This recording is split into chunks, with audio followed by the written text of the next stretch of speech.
one more before more soccer, football-related matters. Your first memory of the G, I mean, being a Melbourne boy, and the fact that you're leading this side there tomorrow night, pretty special moment. Do you remember your first time? Yeah, I don't know about the first time, but I was telling some of the lads, I went to the centenary test in '77, and that was pretty special because it was a cracking game. But I love my cricket, so I remember that. I don't think I went to a grand final before that. I might have gone to a Boxing Day test. But yeah, it's an iconic stadium. Obviously, I was coaching Melbourne Victory and played Liverpool there. That was a special night. Socceroos we played against, obviously against Brazil, I think it was. So, and I've said to the lads, it is a long way, but they'll enjoy playing in the G. It's a great stadium. And it looks like it's going to be a big crowd tomorrow, so it'll be nice. Ange, welcome home. How's the jet lag after such a long flight so soon after the season? Yeah, as expected, bud. How's it been for the boys? Obviously, such a long trip. Has it been a tough trip? Yeah, look, it's not easy because we played Sheffield on Sunday afternoon and we virtually got straight on the plane to come out here. So we've all lost Monday the 20th from our lives, but. We're here now, and the boys, like I said, we'll have a bit of a run this afternoon and hopefully sort of get them livened up a bit. But when you walk out tomorrow night, there's going to be 80,000 people at the G. I think all those things are irrelevant. I'm sure the boys will be looking forward to it. You said many years ago in your book that to contribute to the football awakening in this country that you'll have to manage Australia and manage in a major European league. Since then, obviously, so much success at Celtic, and now after your first year at Tottenham, when you look at the effects that's had on Australian football, how far along that process do you think we are? Well, look, it's hard for me to say because I'm not here, but I've been made aware of obviously that it's I take great pride in the fact people are following my journey, and it's like I said, I wasn't born here, but I was sort of bred here from a football perspective, from a sporting perspective, and I think. I've always admired Australian sports people, whether they're players or coaches who excel overseas, and I always followed their careers. So, as I said, proud to be sort of flying that flag for the moment for not just Australian football, I guess, for Australian sport, and hopefully some more exciting times to come. Joe. Hey, Joe. I saw your comments about how next season when you're in Europe, these sort of tours probably won't happen because of the increase in games, but last week the FIFA Congress, we saw FIFA move a working body forward about taking domestic league games internationally. What do you think about that push at present to take Premier League games international? Joey, after a 26-hour flight, mate, that's a tough question for me to get my head. When you're throwing FIFA regs at me. Look, I guess it's a challenge for everyone in terms of the football calendar. We know it's getting more congested. I mean, we got guys. Sonny had to go to the Asian Cup in January. We had guys at AFCON this off-season. We got guys in the Euros, Copa America. So it is becoming challenging, for footballers in particular because they don't get the rest required. So I guess for all the governing bodies, it's about trying to get a calendar that allows obviously the game to get exposed as much as possible, but also allows the players who are the most important participants to be able to perform at the highest level. So I guess it's a challenge for everyone. I guess more likely tonight, I don't suppose you'll be able to sneak out tonight to see South play Preston in the Doherty Cup, but those two rivalries, Palace and Macedonia, going at it again. There's two NST launch sides supposedly next season. What do you make of that push in these sides getting back to the national stage? Yeah, great. I had a few visits down to Coron Reserve when I was playing. It was always lively down there, fair to say, and enjoyed it. Enjoyed all the again, that's where that was the football breeding ground for me, and it should be a cracking game tonight. They'll get a good crowd for sure, and it should be an entertaining game. But mate, I won't venture out there tonight. Ali. Bloody hell, Ali. There you go. The squad that you brought out here, probably notable exceptions just from the outside. Romero and Huivier, what are the reasons they're not? Cootie's more personal reasons. He's got to fly back to Argentina, so we kind of knew that for some personal reasons. Pierre had an injury going into the last game, and it was kind of touch and go, and half the game pulled up sore, so again, because we were getting straight on a flight, just didn't make any sense bringing guys like that along. But everyone else got through it unscathed from the weekend, so we'll have a full complement from the squad that we took away, and we've got some young players as well who we're keen to get some game time. You spoke about having meetings towards the summer and looking forward to next season. Will you stay out here, or will you go back and have those with the likes of Daniel Levy? There are secret plans, Ellie, I'm not going to reveal right now. The plan is to stay for a couple of days, catch up with some mates here, and then we'll head back. I'll spend some time with the family, but yeah, we'll obviously keep working away. Yeah, go ahead. Just to reflect on the season that's gone, really, and what you made of it, and what you'd like to change for next season.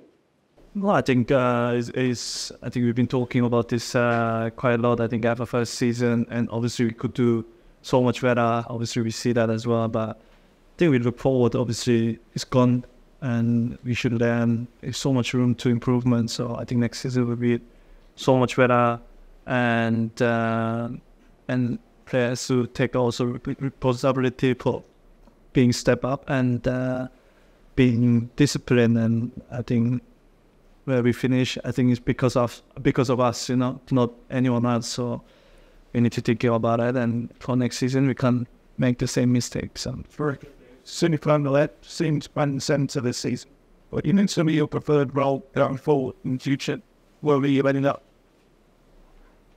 I don't mind. It's Gaffer's decision, so I will be ready any position. So if he put me keeper, I will be playing keeper. So then, And obviously, you speak so passionately about Australian football. You came through the leagues here and the A-League. How does it sit with you that you can't control the timing of this game, but that it is the same week as the A-League showcase event, the grand final, Melbourne Victory, who are here playing, and it is taking a lot of the spotlight away?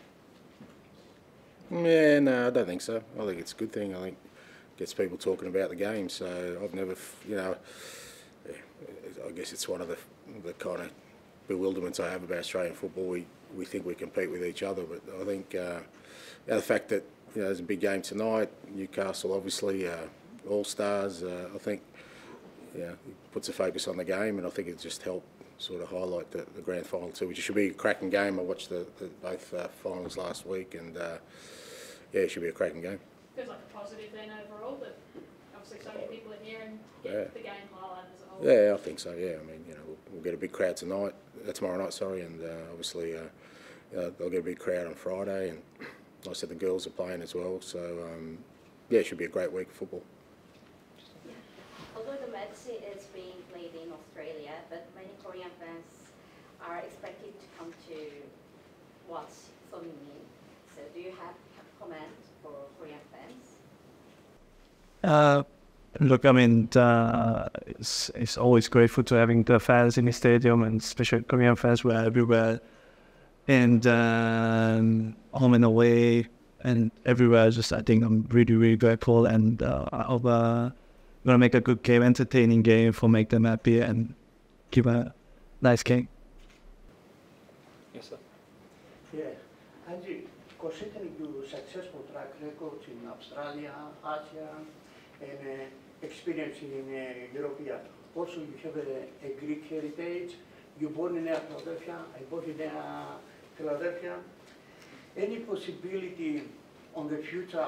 I see you in Nike, coach of the Greek national team.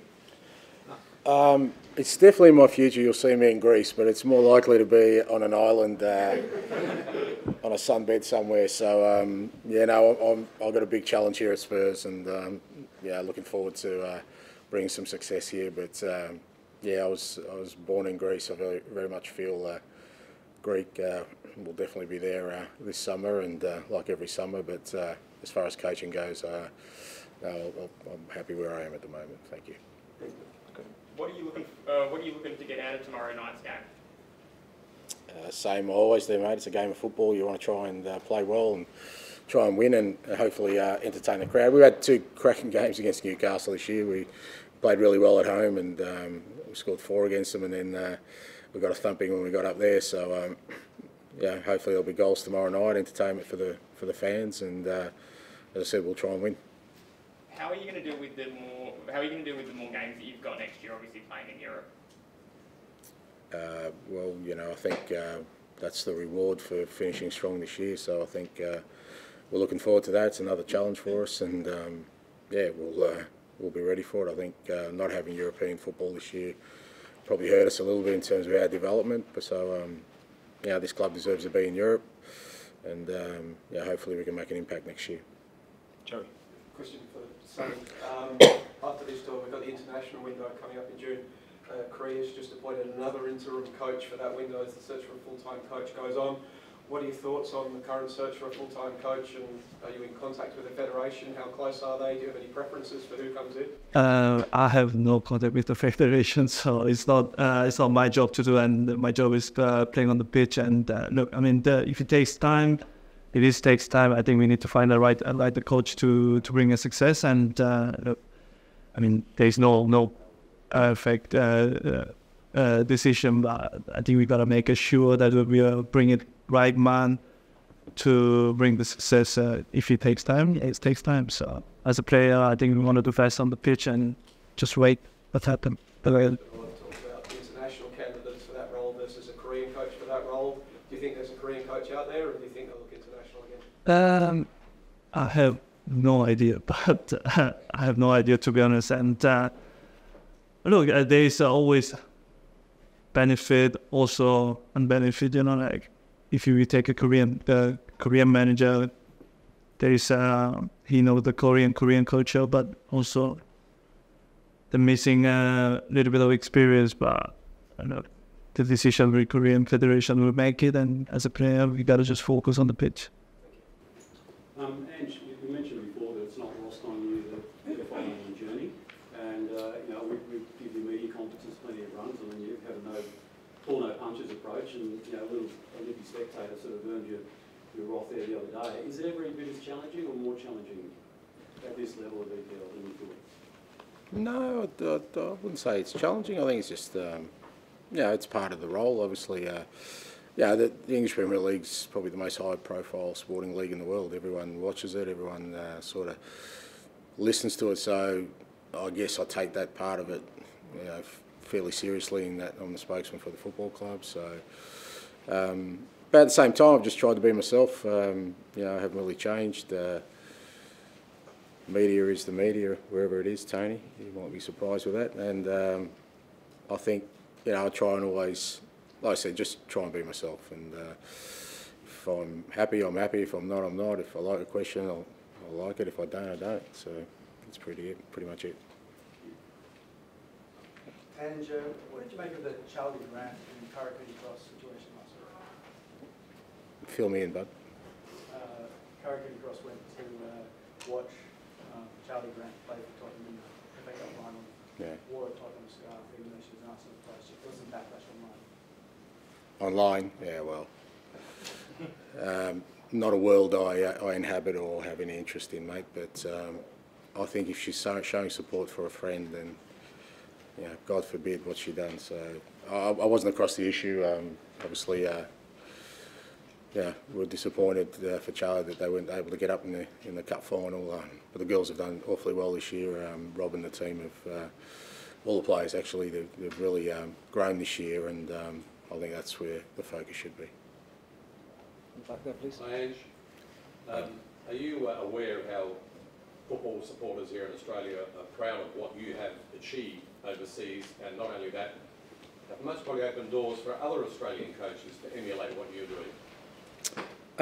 Yeah, look, like I said, I haven't been, I mean, it's the first time I've been back to Melbourne since, I think, 19 pre-COVID days, so obviously I'm a little bit detached, but I've got friends here, and yeah, look, they sort of made me aware, and yeah, part of me understands that, because, you know, there was obviously a large part of my life where I was here and I was following other people's careers overseas, mainly players, you know, and you do, you go on their journey with them, and, you know, whether that was Viduka or Kuhl or Cahill or Schwarzer, or I could name all of them, you know, you followed every team they played for, and so I understand the impact that makes, and and yeah, look, it's yeah, it's not something I'm conscious of on a daily basis, but I understand that, you know, if I can continue to make inroads where I am, that certainly shines a light on Australian and Australian people.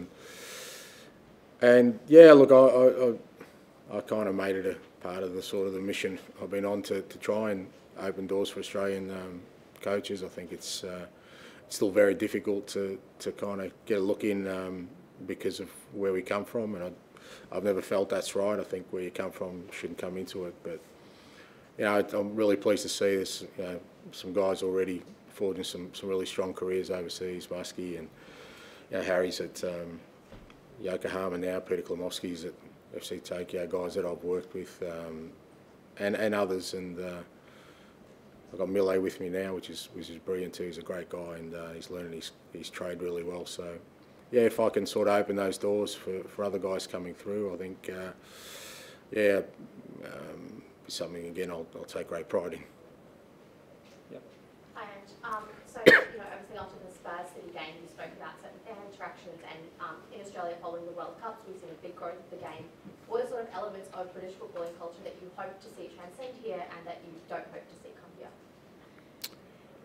Oh, look, again, I think it's something we kind of get a little bit wrong. I think we've tried to copy everything we can from overseas in terms of our football here, and I think what we've come to realise that is you just got to make the sport your own, and what's unique to Australia and Australian people and to sport here. I think that's what we've got to try and embrace. And look, I've been fortunate the last sort of 7 or 8 years, whether it's Japan or up in Scotland, and now obviously in the Premier League. I've enjoyed being in places where people are really passionate about the sport, passionate about their football clubs. I've obviously been passionate about the game for as long as I can remember, and it's just nice to be in places where people are just as passionate as I am. Will we ever get that here? I don't know, but we don't necessarily have to. Like I said, I've always felt we should just try to make it our own and enjoy what we love about our sport and our football, and not worry too much about other countries. Well, even just off the back of that, a lot's been made about club rivalries recently. Is there a big difference between club rivalries overseas to what you've seen here in Australia? A little bit, yeah.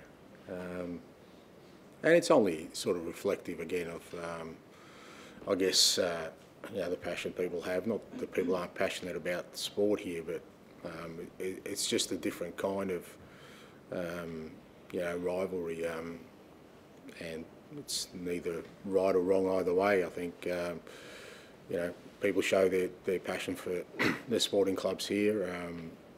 They tend to be a little bit less territorial than they are in European football. Where you come from is really important to them, and you support your local football club, and you don't like anyone who's outside that neighbourhood. So that's the way it is. And again, I love that side of it. I love the passion that people have because, as I said, I've been passionate about the game my whole life, and it's great to be in that sort of scenario.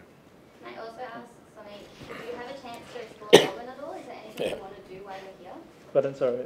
Do you get the chance to explore Melbourne at all while you're here? We just came here, so. Not yet, but in the week. Like, is there anything that you want to do?